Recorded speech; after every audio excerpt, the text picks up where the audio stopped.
Hey everyone, and welcome back to the show. In the last episode, we talked about freedom and equality and how both need structure to work.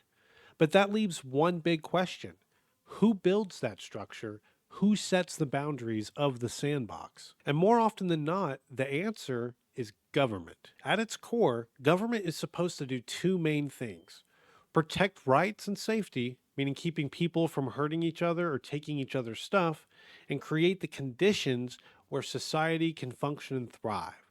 So things like roads, schools, clean air, and a fair legal system. In a way, government is like the grounds crew of a baseball field. You might not notice it when it's doing its job well, but without it, the game falls apart. No chalk lines, no bases, no rules, just chaos. But here's where the tension kicks in. When is the government helping and when is it overreaching? Some people see government as a protector, ensuring fairness, opportunity, and public well being. Others see it as a bloated system that gets in the way of personal responsibility. The truth is, government isn't all good or all bad. It's a tool. And like any tool, it depends on how we use it. There are places where government has done incredible things. It's built interstate highways. It's funded scientific research. It helped launch the internet. It ended child labor, created Social Security, and helped millions of Americans buy homes through the GI Bill. It passed the Civil Rights Act, not because the system was perfect, but because people organized and demanded better. While markets are powerful tools for innovation and growth, they don't always provide solutions for challenges that affect everyone, like protecting public health, ensuring fair labor standards, or building essential infrastructure.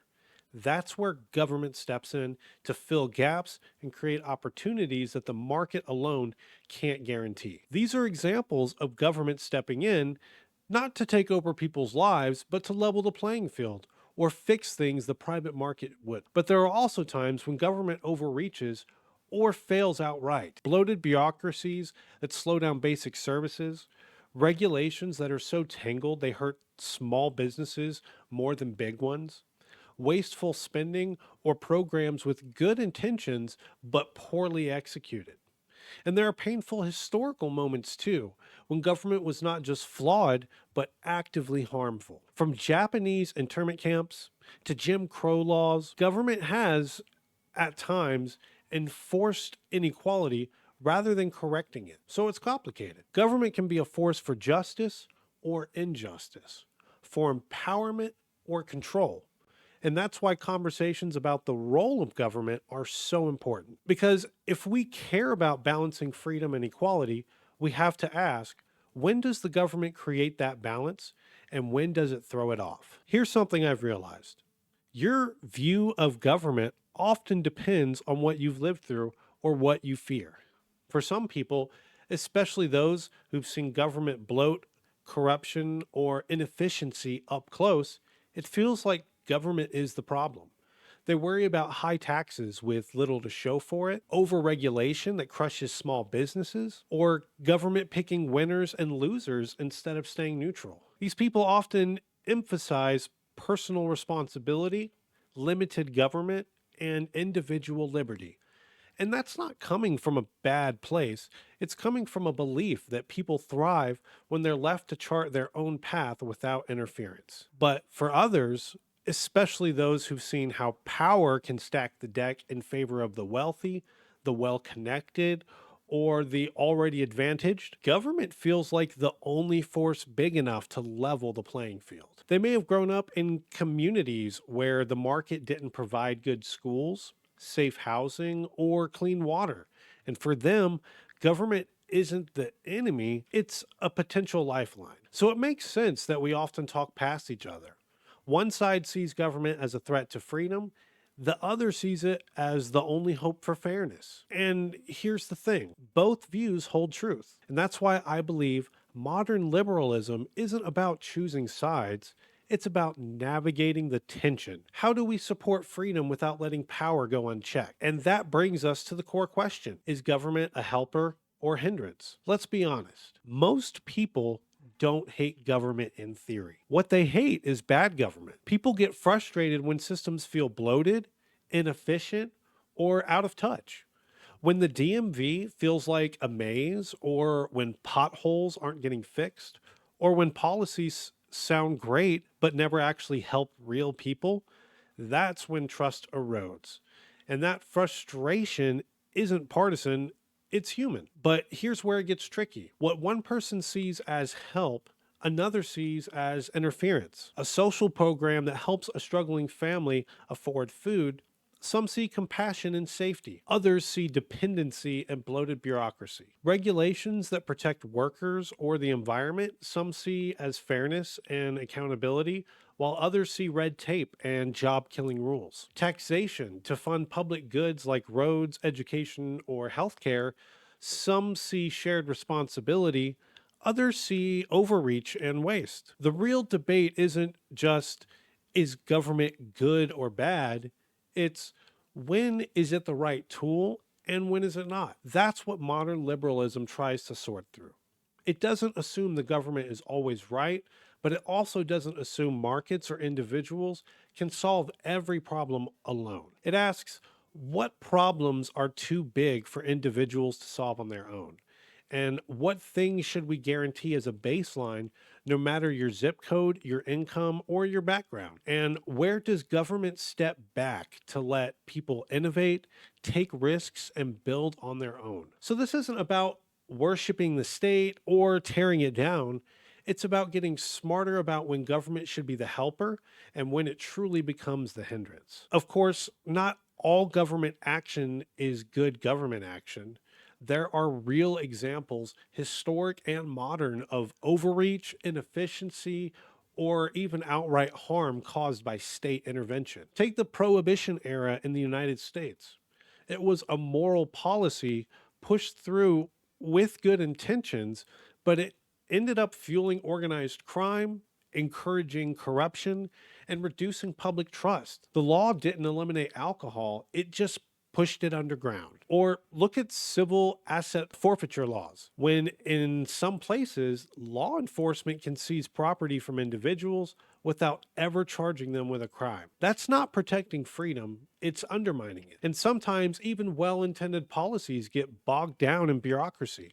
Layers of red tape, outdated systems, or inefficient structures that make government feel slow, frustrating, or out of touch. We've all been there, on hold with a government office for an hour, stuck in paperwork limbo, or trying to navigate a website and it feels like it was made in 2003. Then there's the concern about government picking winners and losers. Some people worry that when the state gets too involved in the economy or private life, it can stifle innovation, favor certain industries unfairly, or create dependencies that are hard to unwind. So while I believe in the power of smart policy, I also believe in checks and humility. Government should never be above critique. If overreach is one danger, then I would say underreach is the other. Sometimes the real harm doesn't come from too much government, it comes from not enough.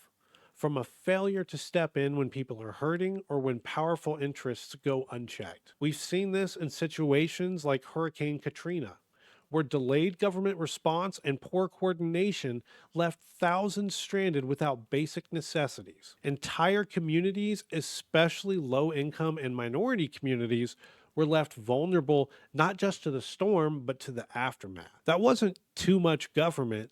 That was government failing to do its job. Or take the Flint water crisis. Cost cutting decisions, lack of transparency, and slow intervention meant that thousands of residents, many of them children, were exposed to dangerous levels of lead. This wasn't a story of big government overstepping, it was a story of government neglecting the basic duty to protect public health. Then there's the broader ongoing issue of housing affordability. In cities across the US, the market alone hasn't been able to meet the demand for safe, affordable housing. Renters are squeezed, homelessness is rising, and in many places, local governments haven't stepped in with meaningful solutions, whether out of fear of regulation, political gridlock, or respect to the private market. These failures aren't abstract.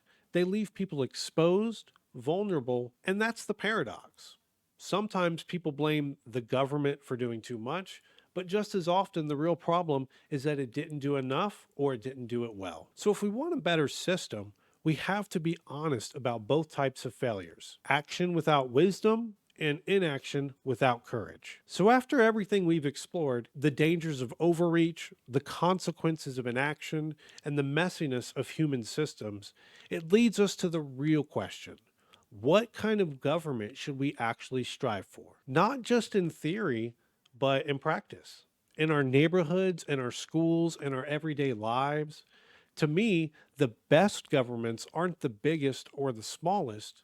They're the ones that are most responsive to the people they serve. That means being strong enough to tackle serious problems like regulating unsafe industries, investing in infrastructure, or protecting the vulnerable, but flexible enough to leave room for creativity, personal freedom, and local solutions. It's not about micromanaging every part of society, it's about building systems that empower people to thrive. A government that paves the roads and protects your rights, that funds schools and respects your individuality, that sets rules for fairness without crushing innovation. And just as importantly, it's a government that listens, that earns trust not through slogans, but through results. One that admits when things get wrong or when they get things wrong, but makes course corrections and stays grounded in the real needs of real people. Because here's the thing: government is not some alien force, it's us. It's a reflection of our values, our choices, our votes.